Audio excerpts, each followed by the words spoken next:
Hello and welcome to Bottom Line. In what is being termed as a big move towards checking influx, the Meghalaya government today made operational the entry and exit points to the state at Umling in Ribhoi. With the opening of the entry and exit points, tourists and visitors to Meghalaya will now have to follow new rules to enter the hill state. While the entry-exit points will move, the move to set up the entry-exit points will ensure that every visitor to the state is registered.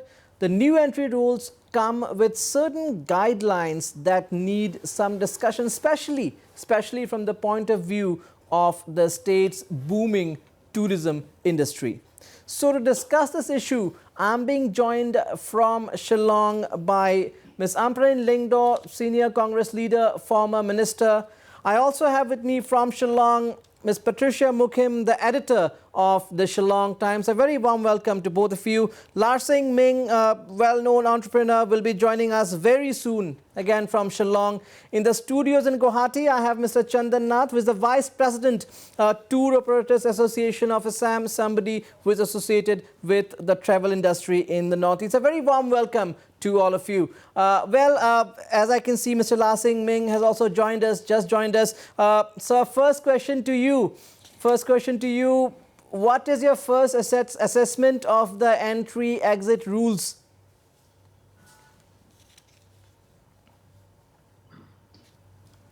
Hello. Yes. Yes, Namram, yeah. Yes, is that question? Yeah, the first question to you, your first assessment, your first reaction on the coming up of the entry and exit points. This is a big moment for Meghalaya.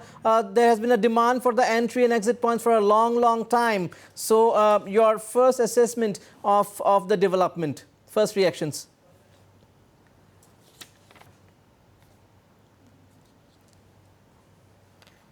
Exit points are largely related to the regulation of people entering the state due to the pandemic. But beyond that, I really still don't understand the use of these check gates as of now. So perhaps panelists could enlighten us on that. All right, mostly for the COVID pandemic, but the state has opened to tourists today after a long time, after a long gap. We also had the first flight to Delhi taking off this afternoon. Amparen Lyngdoh, what is your reaction to the setting up of the entry and exit points? Well, it has been a long demand, and we also have the ILP demand that is going on in the state. But what is your assessment of this entry and exit point, and especially the rules put in place?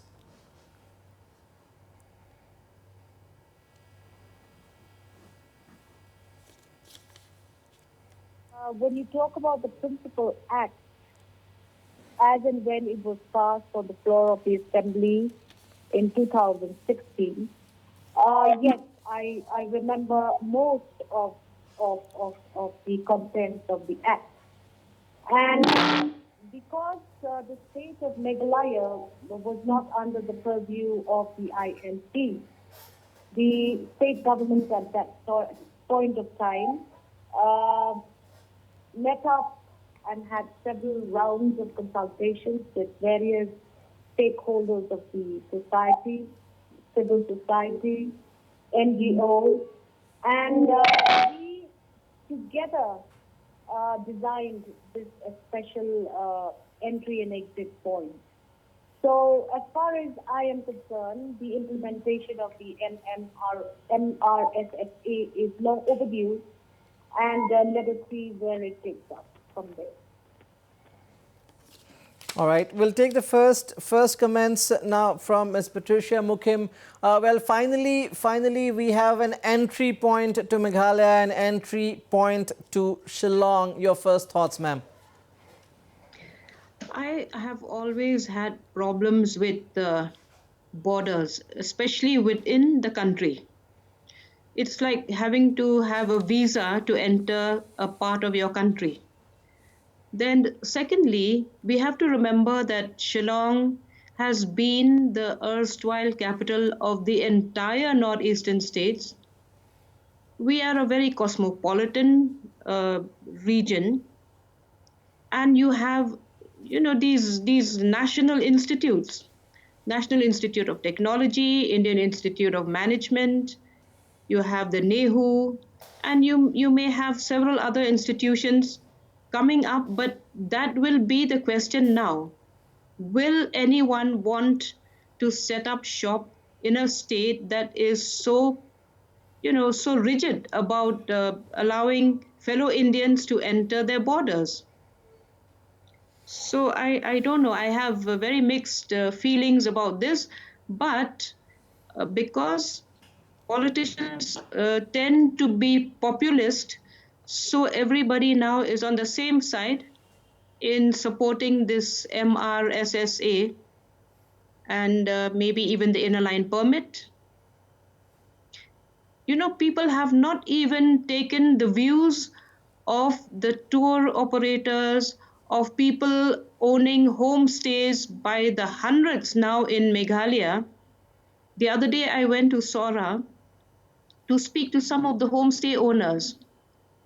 Those of them who were renting out their rooms for rupees 3,000 are now having to rent out at a reduced rate of 1,200 rupees, 1,500 rupees, and that is if the tourists choose to come. They have not attempted to come to Meghalaya as yet. And there is this, there's this psychological mental block about having to go through all this rigmarole of showing your documents, telling the government how long you're going to stay. It's like a surveillance state. Absolutely. Chandan Nath, just what Ms. Mukim there mentioned, first of all, tourism has not picked up fully. Post-COVID, tourism has not picked up fully. Let's face it, we have had second waves of COVID pandemic in different parts of the country. In the wake of that, even the region is still reluctant to take in the number of tourists from outside. And on top of that, do you think steps like this help for somebody who has been involved in the tourism circuit of the Northeast, being in Guwahati? Of course, you're also the Vice President of the Tour Operators Association of Assam. Well, does it augur well for the overall tourism industry in the Northeast? Because when we say tourism in Northeast, we have to look at the entire entity. It's not just about Assam. Exactly. Meghalaya, Shillong is very nearby. Sure. Anybody who comes to Assam does visit Shillong, but then we are seeing some different steps here. Absolutely, Varun. Actually, the thing is that whenever people come to Northeast, they come for as a whole Northeast, number one. Number two, so far entry and exit permit or the inner line permit or MPSSA, whatever they say, for keeping the data, keeping the record of tourists, number of tourists they are entering in the state or that is, from that point of view, it is okay. But the thing is that there is a hurdle. Each and every point. See, just in the evening, I got to know that some of my friends, they already went to Shillong. There are 2 points in that checking area. Approximately 200 to 250 vehicles are already stranded there, and they have been there for almost 3.5 hours. There are 2 points. They said that one is either you have COVID negative within 72 hours, then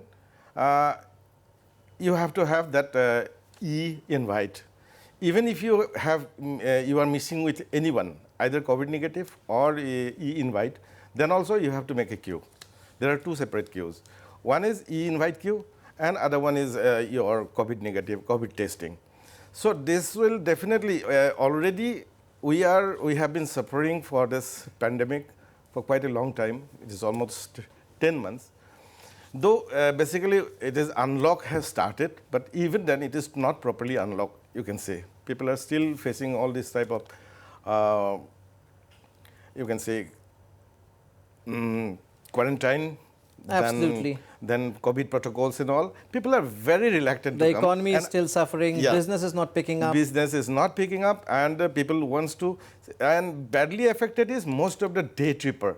Day trippers are badly affected because they have, in their circular, they have mentioned that anyone wish to travel to Shillong, Meghalaya, minimum they had to go for 2 nights accommodation, booking confirmation. We will come. Yeah. We'll come Yes. to that in detail Right. in our detailed discussion later.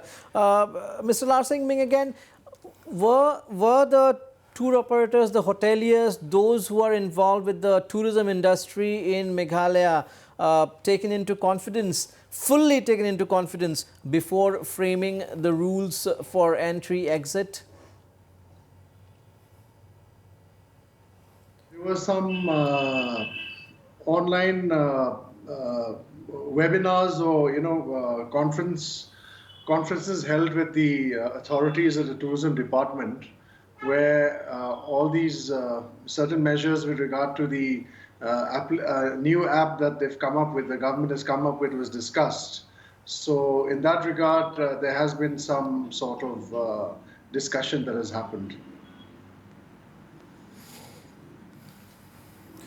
Okay, but that was all. I mean, after all, there is so much at stake. There is so much at stake. I'm not saying that it's we are not being judgmental here. We are not saying it's right or wrong. This is right, that is wrong. Just from the point of view of the tourism industry, do you think a thorough discussion was held or not? I mean, there's so much at stake for the hoteliers, for the homestays, as Ms. Patricia Mukim just mentioned. No, yes, I think the different aspects that you're covering here, Namarun, if you're talking about the modalities of tourists entering for the next few weeks, that is a separate topic.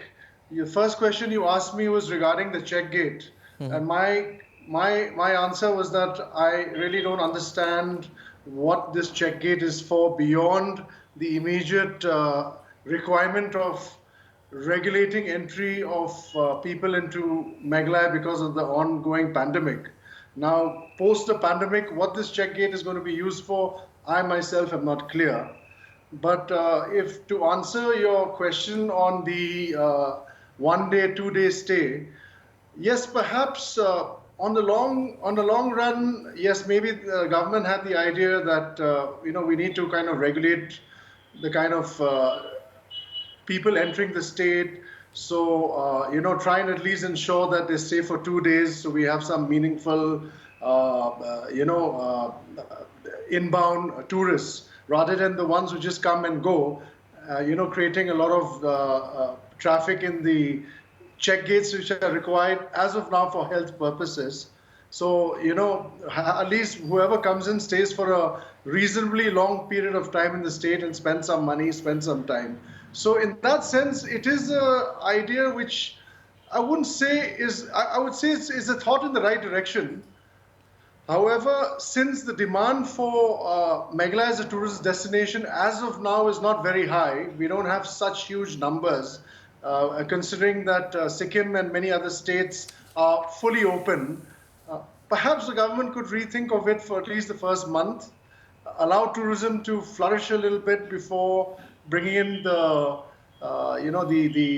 regulations to kind of maybe ensure that we have some meaningful spends coming in per capita, per individual that enters the state or per group that enters the state. Ms. Patricia Mukim, well, do you think we can ignore the day trippers? Especially the time when Assam is very nearby and somebody probably who even has come from outside the region probably wants to make a day's trip to Sora or Shillong for that matter.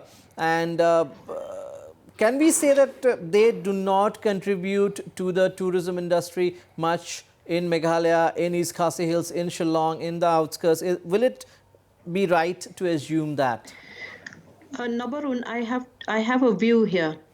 Having been to different parts of the world where tourism is very regulated in the sense that you cannot just arrive at a place because then, there will be too many footfalls at a particular place.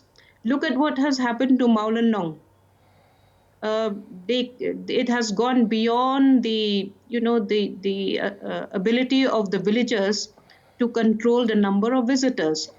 So I think some amount of regulation in terms of through the tour operators circuit, people have to register that they want to go and visit such and such a place, and they will then be given dates and time when they can go. Because I agree with Ming that there has been a lot of ruckus. Actually, many of the points have become far too crowded. And the real tourists who want to experience something have become very disillusioned. So there is this need to register before you go to a particular destination. I won't even call it a tourist spot. But having said that, that whole, the whole idea of having to queue up at that entry point and waiting for hours, as somebody had said just now, is not a very happy situation. And about day visitors, if we can control the numbers, I think there should not be any problem, because the day visitors bring their own, there is an economy of sorts created by them, because the whole length of this highway from Third Mile Upper Shillong until wherever you reach Sorao, there are so many vendors. They sell vegetables, they sell fruit, they sell seasonal fruits and all. And these day travelers always buy stuff when they go back. Recently, I interviewed some of these vendors, and they have really become very, their trade is very depressed because there is nobody to buy anything from them. In fact, many of these stalls have closed. Absolutely. Mr. Chandranath, exactly the point that you were making. There's so many from Assam who would go pass over, buy stuff, buy bananas, pineapples, vegetables, local produce, and that way they're contributing much more to the vendors. As far as overcrowding is concerned, which of course has been a problem in the tourist destinations of Meghalaya, especially East Khasi Hills, Saura, and even in the outskirts of Shillong. Probably, well, that there is something that we have all across the country where only these many numbers of visitors are allowed in a day. Probably Meghalaya can also explore that option, but a blanket ban on day visitors doesn't seem really right at this moment. Correct. Would you? Correct. See, as Guwahati is a hub for entire northeastern region, Guwahati is the major trade center, you can say. A lot of big companies, their main offices are there. Most of the corporates, they used to, whenever they come to Guwahati, and during the off time, they used to visit Shillong for a day trip, or maybe whenever they get free, they used to go for a weekend trip to Shillong. As a destination, because Shillong is a quite popular destination for everyone. So from that point of view, definitely most of the corporate and business traveler, they are definitely not be willing to go there again with this so much of hurdles. Instead of that, they could have done something. They should take out some mechanism like a FASTag, FASTag for this vehicle scanning or so. In that way, if they could manage something electronically, that if you have this thing, then you can just pass it on, pass through. Or otherwise, right now, if they are implementing this thing only because of the COVID situation, then it's okay. But if it is in the long run, I think Meghalaya will lose revenue, at the same time tourists. And personally, I feel that I have been in this industry for last 15 years. So I have seen so many people. I have been handled almost thousands of people, tourists. But this time we have to divert them towards Sikkim, towards some other places. Like we have to restrict them that you have to visit only these areas, not go to Shillong. So that way Meghalaya is definitely losing a lot of revenue. And in future, I don't know how much revenue. See, when it comes to the COVID pandemic, there is no denying to the fact that health right now is probably more important than other things. But then, of course, we have perhaps seen the worst of COVID, and things are much better now. Ampareen Lingdo, well, populism.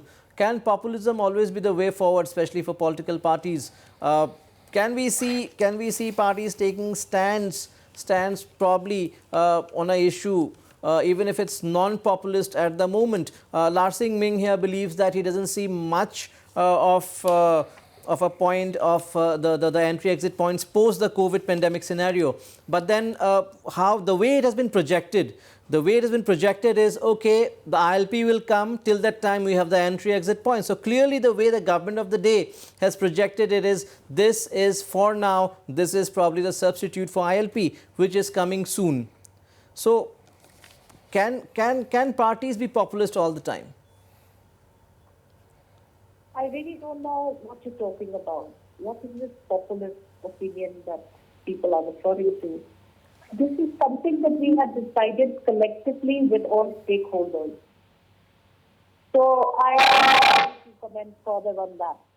Number two, I don't understand where this one-day tourists cannot enter. I don't know. Please forgive me. I may be not having necessary information, but where is this floated? Where is this idea floated that people who are coming for one day will not be able to enter? I'm not sure about that. The rules are not out yet. And a stand is a stand. In 2016, when we were in government, it was the general consensus of the entire community that the MRSSA would be the best way forward for certain scrutiny of individuals coming to our state, because we share an international border, a very long international border with the country of Bangladesh. Now, to say that in our country these kinds of situations have not arisen, and it is unusual for Meghalaya to also have some sort of a scrutiny of visitors to the state is wrong. Because I myself, I have gone to Mizoram several times, I've gone to Nagaland several times. The inner line permit is something which has become a part of people's lives in those states. And we've seen that the Hornbill Festival is equally popular internationally. So I think we're just jumping the gun. And my opinion is, if this is what the people of the state want, and if this is what everybody commonly agreed upon, give us time. I need some clarification as to where you've read this, that these one-day tourists cannot It's come. in the Because Meghalaya. I have no access. It's in the Meghalaya Government of Meghalaya Tourism Department website, ma'am. You can check. It's there, right there. Point number 3. You can check it. I'm also being joined over the phone right now by Mr. Ivan Mokro. Ivan Mokro is the General Secretary of the Meghalaya Rural Tourism Forum. Welcome, Mr. Mokro, to Bottom Line. What is your first assessment of the entry-exit rules, entry-exit points in Meghalaya? Hi. As far as I'm concerned, I think so. This is for tourists from the SOP that they've managed to get from the government. So I'm not so sure, because I just joined in. I'm not so sure about what topic you've been talking about. But I think so. What the government is trying here is to make sure that the tourists who enter the state are COVID-free. Number one.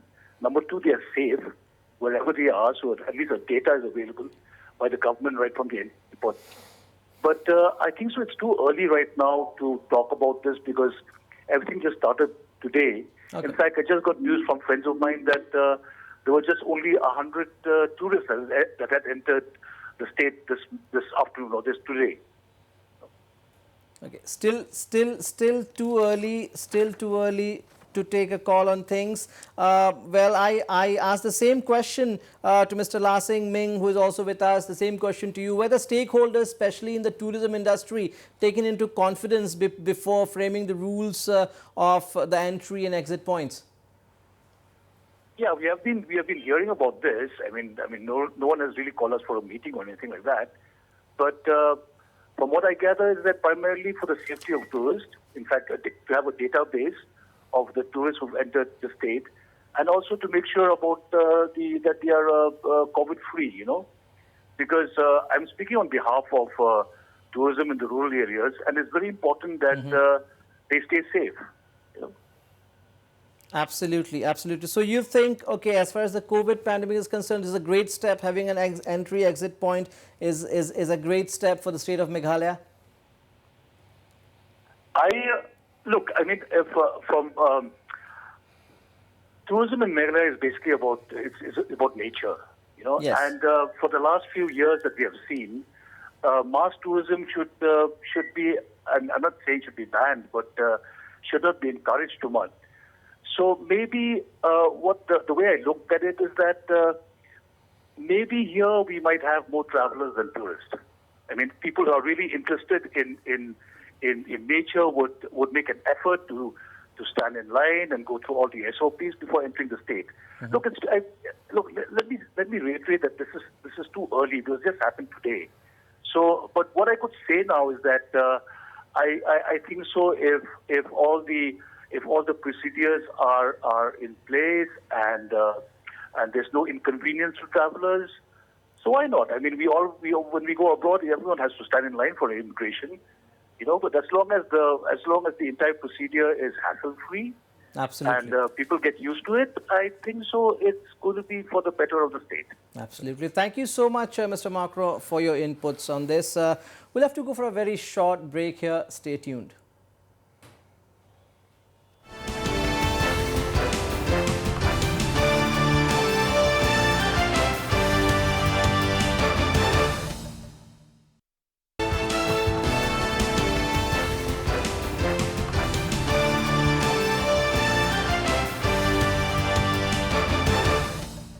Welcome back. You're watching Bottom Line. We're discussing the coming of entry-exit points in Meghalaya. Will it affect the state's tourism industry? If I can go back to Mr. Lasing, Ming and Shillong. Mr. Ming, we had Mr. Makro from the rural tourism body in Meghalaya. And he made a very important point that Meghalaya, Shillong and East Khasi Hills, probably till Sora, has more of travelers than tourists. So, does the entry-exit point, the systems in place now offer Meghalaya, East Khasi Hills with the opportunity probably to shift gears to what we call high-end exotic nature tourism? People who are really passionate, want to explore, come, spend your valuable time.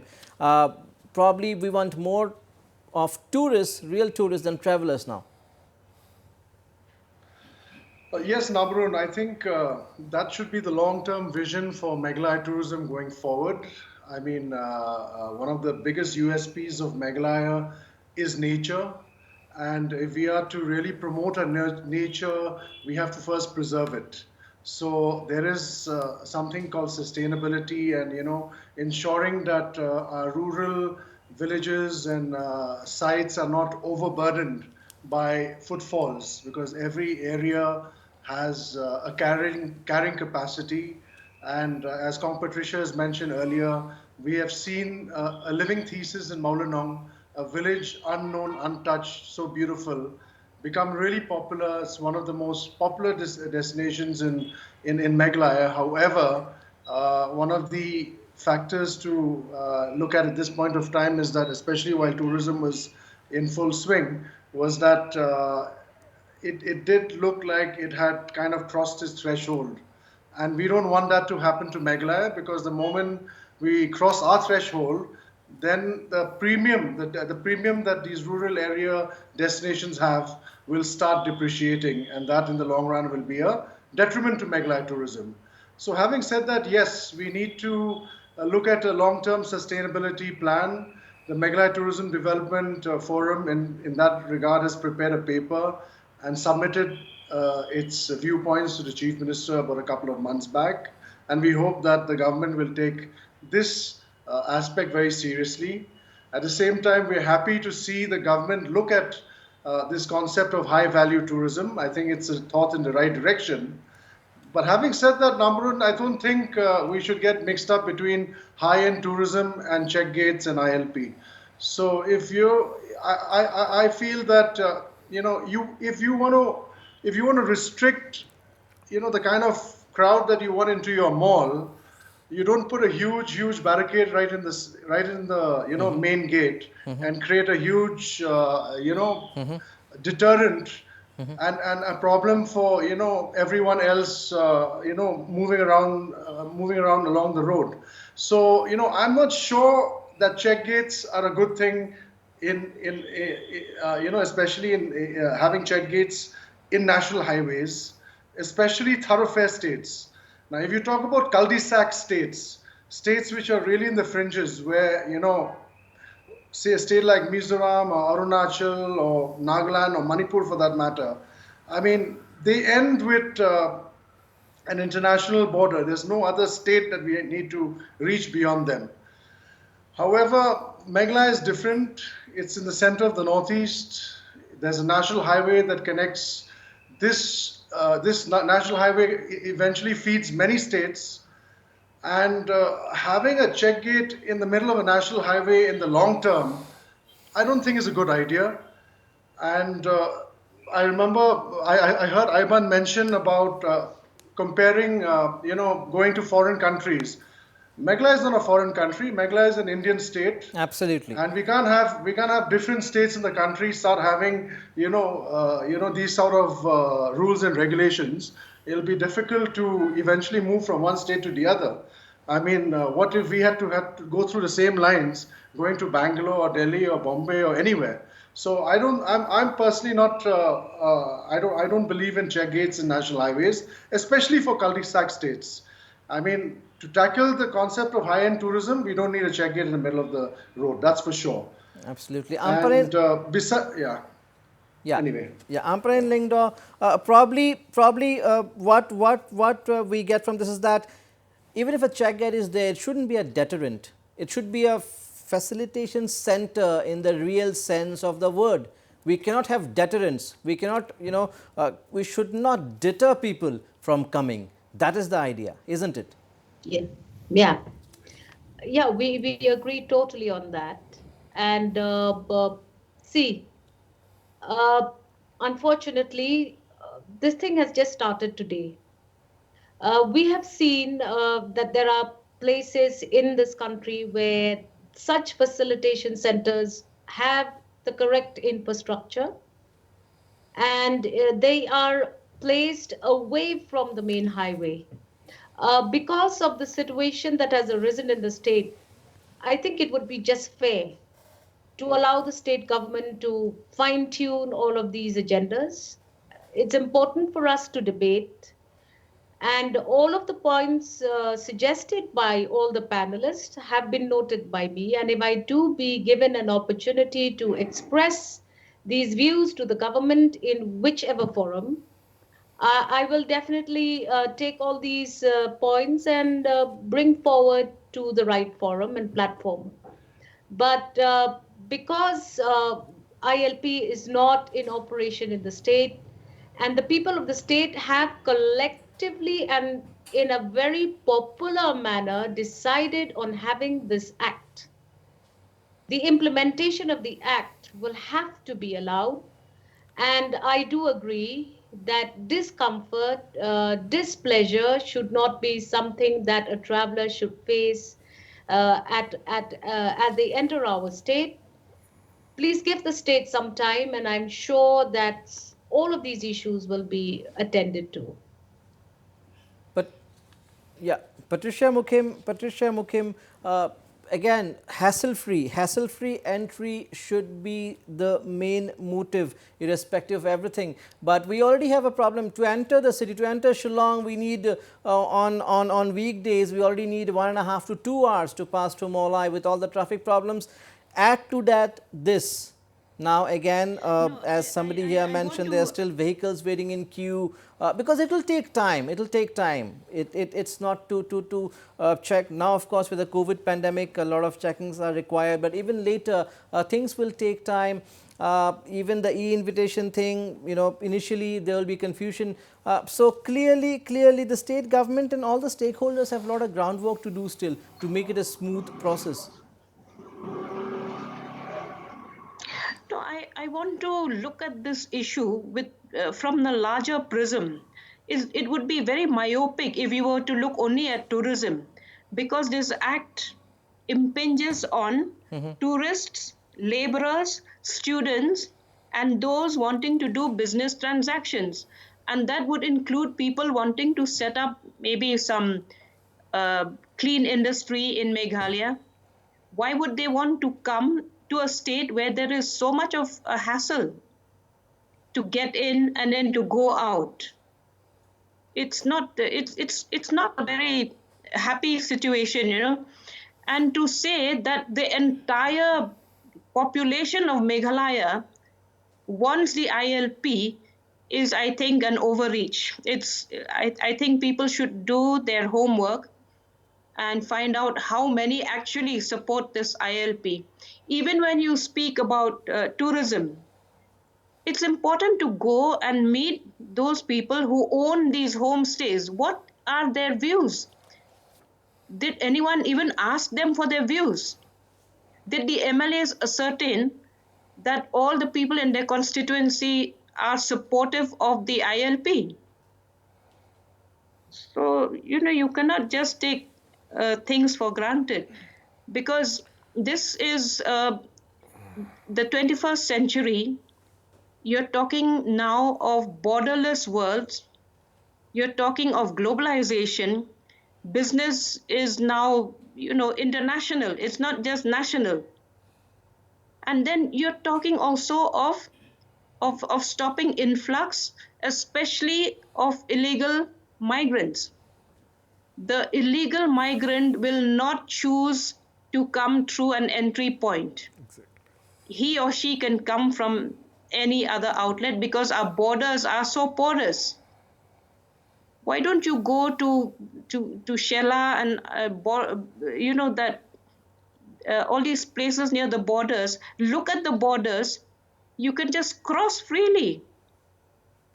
Almost no So one to talks me- of border infra. Almost no one in the last couple of months has spoken on border infra. I will take Ms. Ampareen Lyngdoh's reaction on that. But before that, Chandan Nath, when we talk about Meghalaya, especially the tourism industry, it's so correlated, it's so related to Assam that probably the state government, the decision makers, when they take a call on things, it would not be a bad idea also to probably have a small discussion or take into confidence the tour operators from Assam as well, because we are interdependent, interrelated. Northeast as a region is interdependent, and we have to probably look beyond the boundaries of a state. Influx too is not a state-specific issue. When you talk of influx, the entire Northeast is bearing the brunt. So, in any case, be it from any issue, probably we need we need to take the discussion forward beyond the boundaries of a state, isn't it?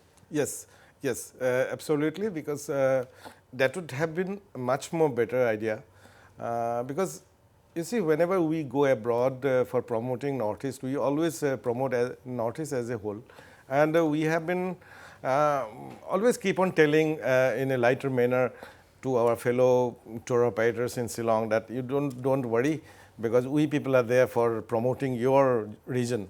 Don't worry for that. So that is in a lighter way we used to speak to our fellow tour operators. So obviously it would have been a very quite appreciating initiative if they would have invited Tour Operator Association of Assam or the major stakeholders for a discussion before implementing this. But so far COVID is concerned, it's okay. Now we are not aware or we are not sure whether this thing will continue for a longer period or not. But at the same time, if it continues for a longer period, then definitely there will be a rationing, there will be a shortfall of tourist footfall. That is still a continued process. Yeah. Of course, COVID is a totally different thing. We all stand for all the restrictions in place so as to avoid another breakout of COVID. No denying to that. Ms. Ampareen Lyngdoh, again, as mentioned, well, probably that is what is meant by populist agenda, populist demand, populist announcements. Again, border infra, be it Meghalaya, be it Assam, we all know border infra in Meghalaya, parts of Khasi Hills, parts of Garo Hills. There's so much to be done. The focus has entirely been on ILP, entry point, exit point. When we say, every time we say we are a state surrounded by international borders, but we don't look at our borders. We only see the two borders with Assam probably sitting in Shillong, because probably we are too Shillong centric. Is that the case? I really don't want to get into other issues which have been flagged in this debate, but I want to focus on one thing. We are concerned about the porous borders. In fact, several governments along various years in the past have actually highlighted all of these agendas to the government of India. Maybe the infiltration and other forces like the paramilitary forces and others have been stepped up. But unfortunately, we are aware that yes, a person who tries to sneak into our state could come from so many areas. I just want to refocus on this entire entry and exit point. This was something which was discussed together by all stakeholders between 2014, 15, and 16. At that point of time, when there was any questions that need to be asked about the implementation of the MRSSA, it would have been in the fitness of things to talk about it then. Unfortunately, the law is such that it is designed in the House, in the Legislative Assembly. We presume that all 60 who are members of the Assembly would speak with a pan view in mind. Nobody's myopic here. But we have seen that the indigenous communities across the world are getting compromised. And we have seen that this is also happening in a large way in our state. We are not anti-Indian. We are not going to stop fellow Indians from entering our state. We are welcoming them, but we're just telling them to conform to a system that has been put in place. That does not make us less lovers of our country. We are proud to be Indians. So this is what I have to say at this point of time. Thank you so much, Ms. Ampran Lyngdoh, for your inputs. Thank you so much for joining us on Bottom Line. If I can go back to Patricia Mukim, Ms. Patricia Mukim, do you think the politics of citizenship and that of development can go hand in hand? You'll have to, you'll have to lose out one to the other, because with all these restrictions, you are not going to get the kind of development that you need. And you need to be thinking of job creations. For goodness sake, nobody is talking about job creation. Everybody is talking about we need this restriction and that restriction and, curbing movements of people. Nobody is talking about job creation. And, with all this happening, there will be lesser opportunities for businesses to be set up. The only businesses that are set up are related to mining. Other than that, you don't have any other businesses. So what will happen to our young people is they will all have to go out to look for jobs. Over here, those who are here will rely only on, I don't know what, government employment or getting into a pressure group or, one of these things. So to me, I think the idea of any kind of restrictive policy is bad. And this whole thing about indigenous people being marginalized, I think we have enough laws if they are implemented. There's so much of, social security for the indigenous people. There are the land laws, the Land Transfer Act. You have the 6th schedule, but why is it that despite the presence of these acts, of this schedule, we haven't been able to curb illegal businesses? Absolutely. I think that is a question that should be asked. Absolutely, absolutely. Mr. Larsing Ming,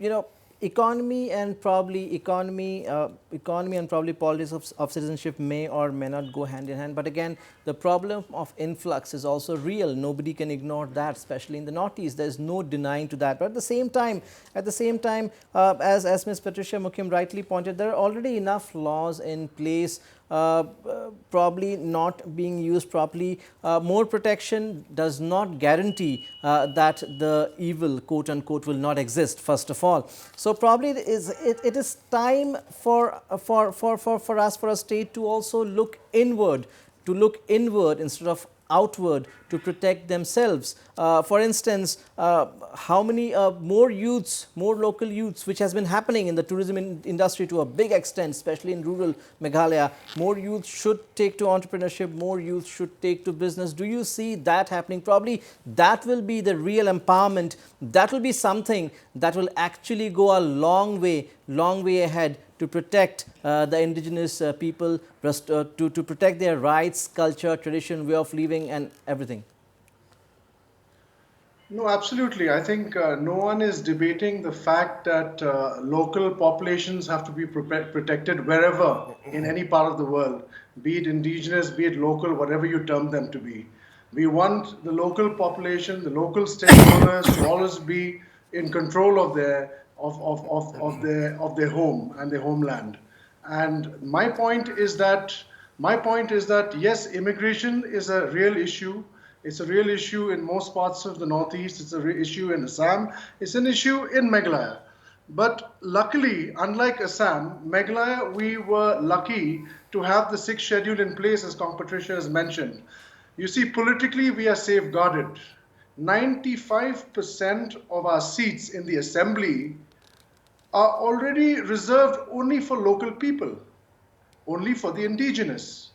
So that is already a huge political safeguard. We can never be politically overwhelmed. Number two, we have the Land Transfer Act in place already.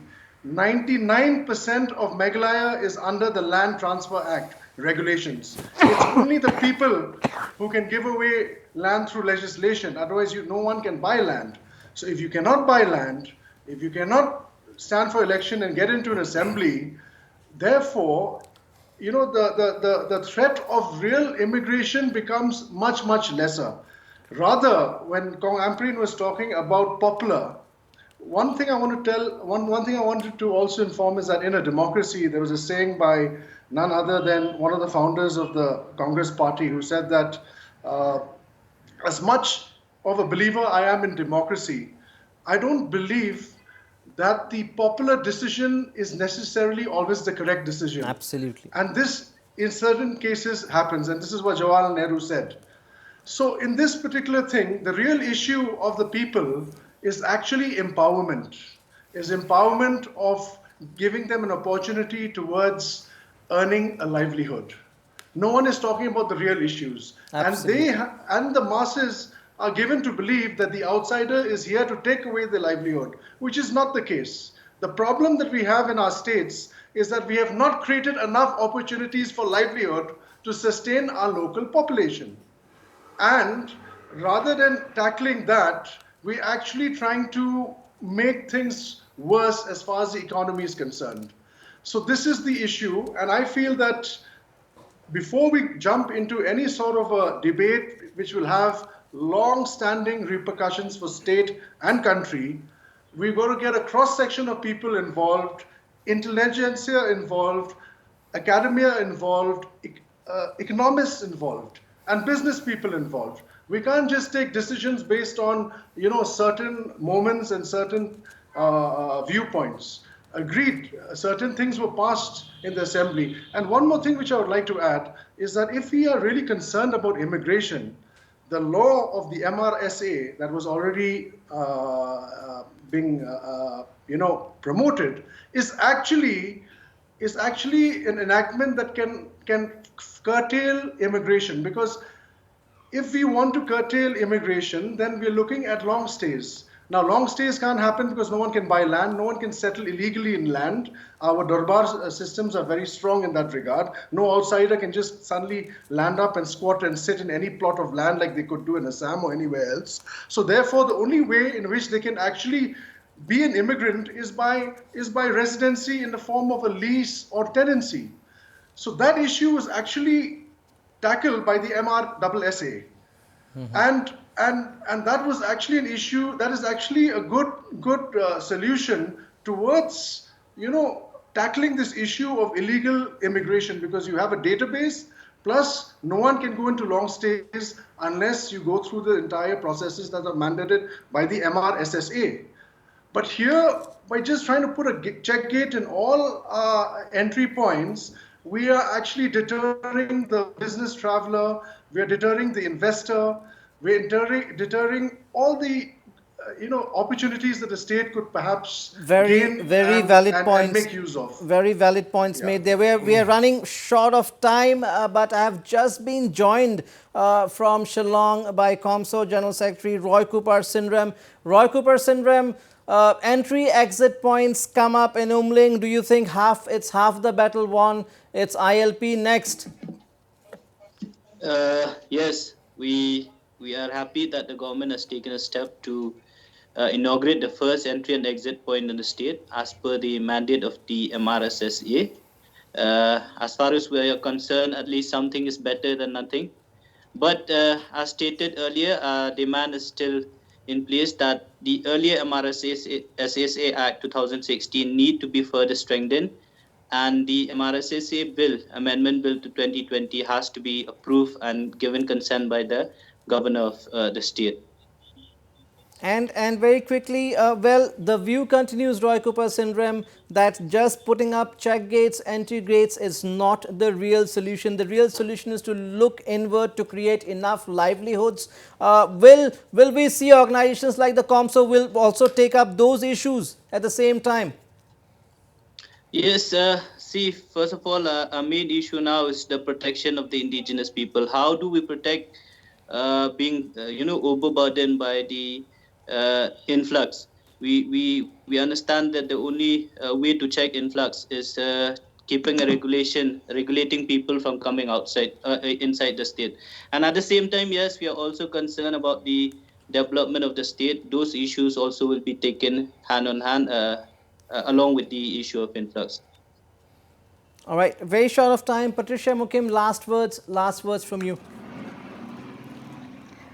I have no last word because I think this is something that needs to be debated publicly, which is something that never happens in Meghalaya. You don't find a public debate on issues of public importance. There are people who think they represent all of us, and they are the ones who carry the day. I don't know how long this can carry on, because at some point, people have to speak up for themselves. We cannot continue to have representatives to speak for us. I don't believe in representative politics. Absolutely. Mr. Chandan Nath, last remarks, want better cooperation probably in the tourism sector? Obviously, now just one thing I must say that just tourism has started after a long pandemic. The economy is totally collapsed. So just government should give us just a push to grow up. But I think this is not the right time to bring this at this point of time. I think it would have been deferred for some more days, and particularly since only the citizen of India, only the localites are traveling right now. No foreign travel is allowed right now. No international travelers are not coming to this region. So I think this is not the right time to place this. Roy Sindram, will we see more protests, more pro-ILP protests before the new year, or for now you will wait and watch? We have another program already declared on the 30th of this month as the death anniversary of one of the freedom fighters of the state, of the indigenous people of Nyautrap, or Kianangba. So we'll be holding a torch rally on that day, demanding for the implementation of ILP, as well as giving consent to the MRSSA Amendment Bill 2020. And in the new year, if this adamant attitude of the government continues, the central government for not implementing ILP, then the protest will continue in the new year. Mr. La Sing Ming, anything you would want to say to the state government? All I would say is that these are really critical phases and important situation and important moments that we're going through. So whatever has to be done should be done with a lot of thought and consideration, and a larger reach out to the overall population of the state before taking any critical decisions. And yeah, that's about it. Otherwise, yeah, that's it. Absolutely. Thank you so much. Those were really valuable inputs from all of you. And we hope that both issues can be taken care of, both the influx and the economy. Livelihood is also as important as anything else. That's a wrap of Bottom Line.